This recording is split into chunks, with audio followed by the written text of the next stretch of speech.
మాతాకి బంగ్లాదేశ్ లో హిందువులపై జరుగుతున్న దాడులను వెంటనే బంగ్లాదేశ్ లో హిందువులపై జరుగుతున్న దాడులను వెంటనే జై శ్రీరామ్ జై శ్రీరామ్ హిందువుల ఐక్యత హిందువుల అసలు బంగ్లాదేశ్ ఆవిర్భావం అప్పుడు ఎవరు అనేక మంది హిందూ సైనికులు వారి ప్రాణ త్యాగం చేస్తే పాకిస్తాన్ నుంచి మీరు హలో లక్షణ అంటూ భిక్షమెత్తుకుంటూ మా ప్రాణాలు తీస్తుందని కాళ్ళు చేతులు వేలాది పడితే మా భారత సైనికులు హిందూ సోదరులు వచ్చి మీకు స్వతంత్రాన్ని ఇప్పిస్తే మీరు ఈ రోజున బంగ్లాదేశ్ అనే దేశాన్ని ఏర్పాటు చేసుకుని స్వేచ్ఛను అనుభవిస్తూ ఉన్నారు. బట్ అటువంటి హిందూ సైనికుల మరణ పోరాట త్యాగానికి ఫలితం ఇదేనా మీరు చేస్తున్నటువంటి అకృత్యం అని ఈ సందర్భంగా మేము అందరం కూడా హిందువుల తరఫున అడుగుతూ ఉన్నాం.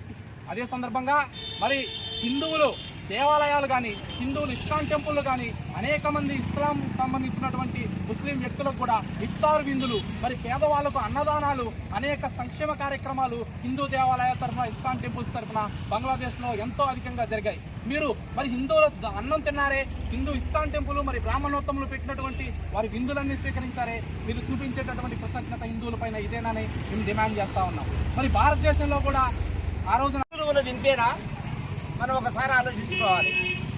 మన మండల స్థాయిలో ఎటువంటి హిందువులు అందరూ ఉన్నాం, కానీ ఇంత తక్కువ మంది వచ్చి ఇలా చేయడం అనేది మనకి చాలా బాధాకరమైనటువంటి విషయం. ప్రతి ఒక్కరు కూడా విషయం ఇది కూడా అందరూ గమనించాల్సిందే. నాది నీది అనేది కాదు, మన హిందువులందరిపై ఒక బాధ్యత ఉన్నది. ఈ యొక్క విషయాన్ని మనము ప్రధానమంత్రి మోదీ గారి దగ్గర తీసుకెళ్లాల్సినటువంటి విషయం ఇది.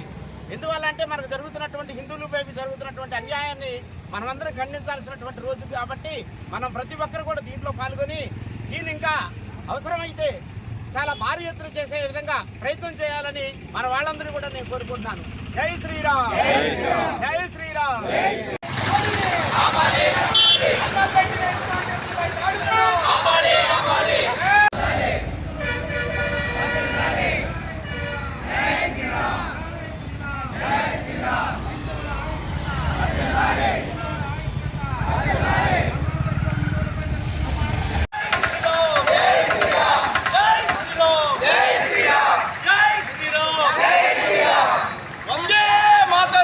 వందే మాతరం వందే మాతరం వందే మాతరం వందే మాతరం వందే మాతరం వందే మాతరం వందే మాతరం. భారత్ మాతా కీ జై భారత్ మాతా కీ జై జై జై జై.